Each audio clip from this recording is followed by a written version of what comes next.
Alright guys, as promised, we're going to get into some of the nitty gritty of weight loss. So what I'm going to show you today is the nutrition part of what I mentioned in my 100-pound journey.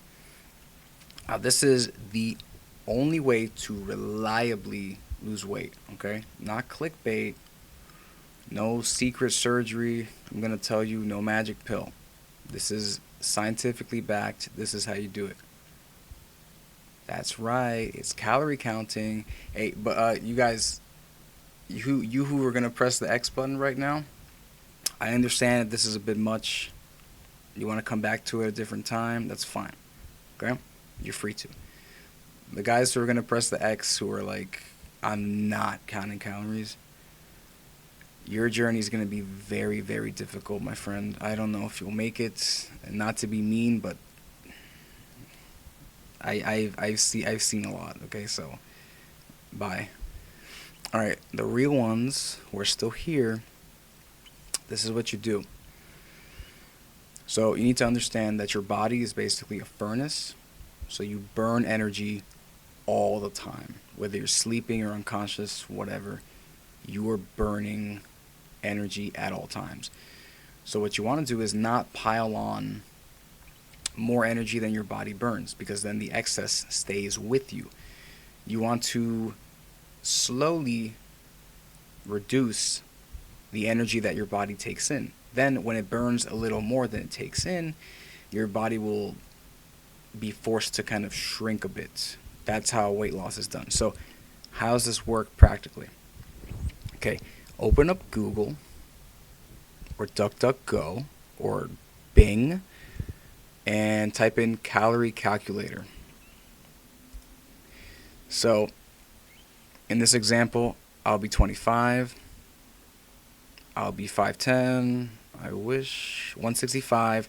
For activity, if you're on the lower end of these, like light exercise 1, moderate exercise 4, I would say jump down 1, because if you exercise once a week and you put yourself into this, you know, it might, the numbers they'll give you are kind of under the assumption that you're closer to 3 in a way. So basically you'll be slightly hurting yourself a bit if you make the calculations think you're doing a little more. So just put it a little lower.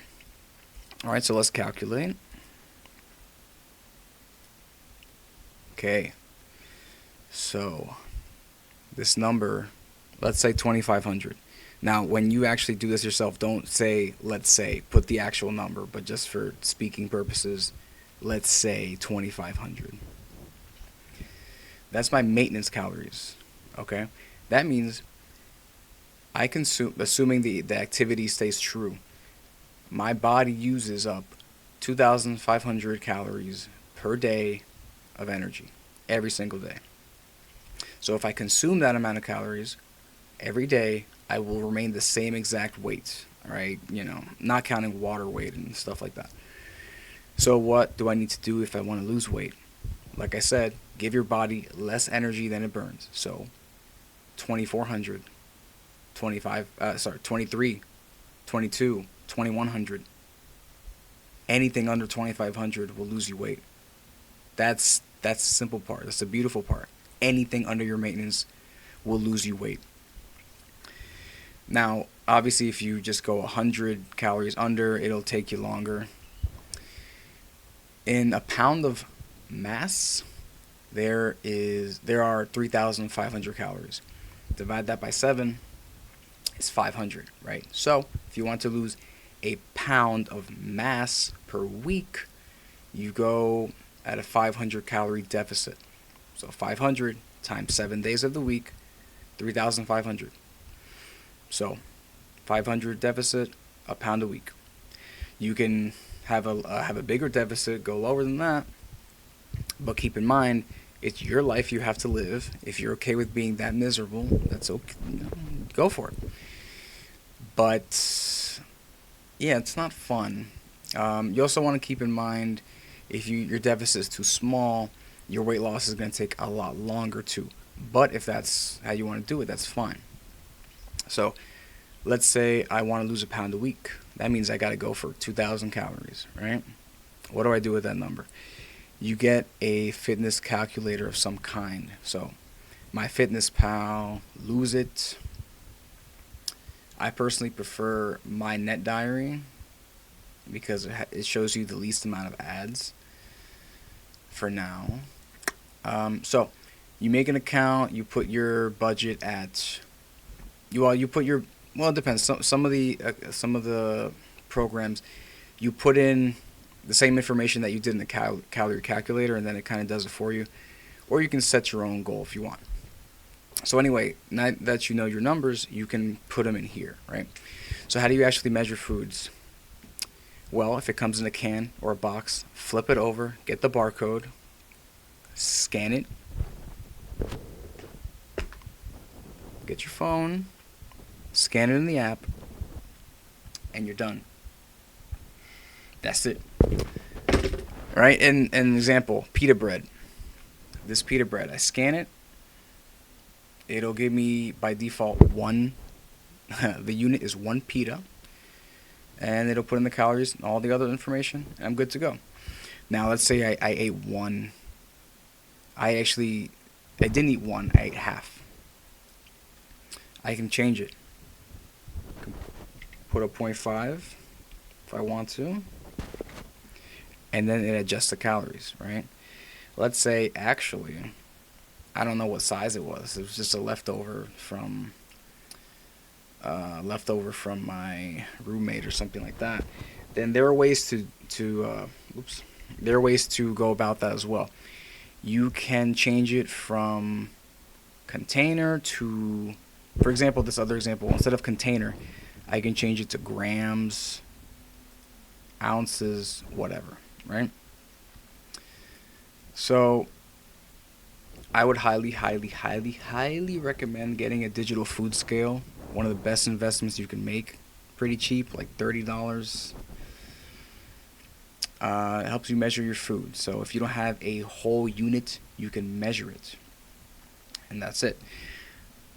So if you're cooking, measure each ingredient, put it in, add it to your list, and you're good.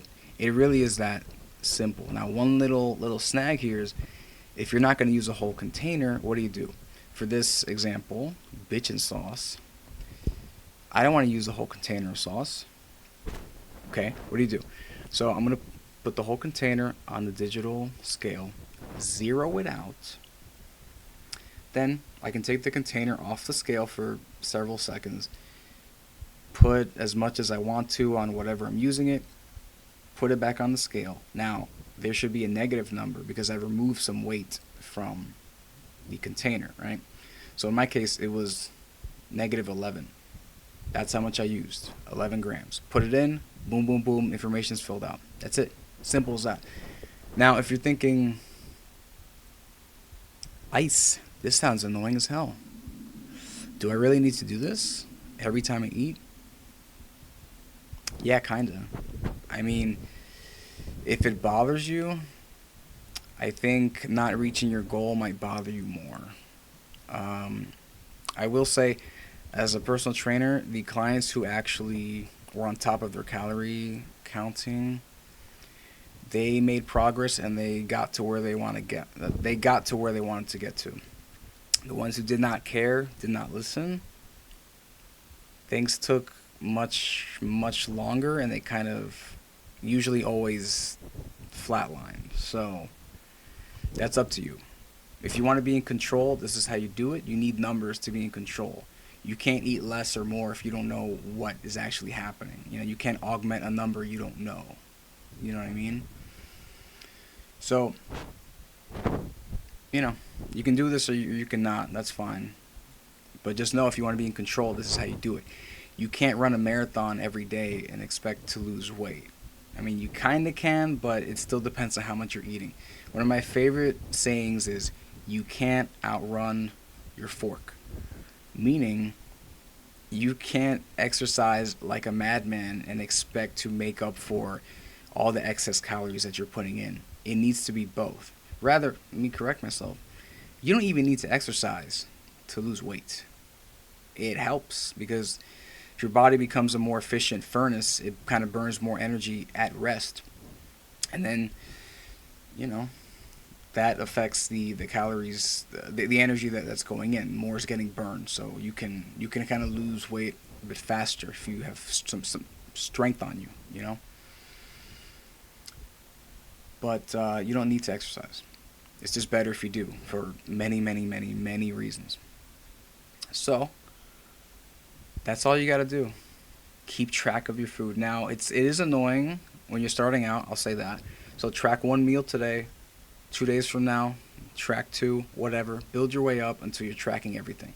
Every piece of gum, everything.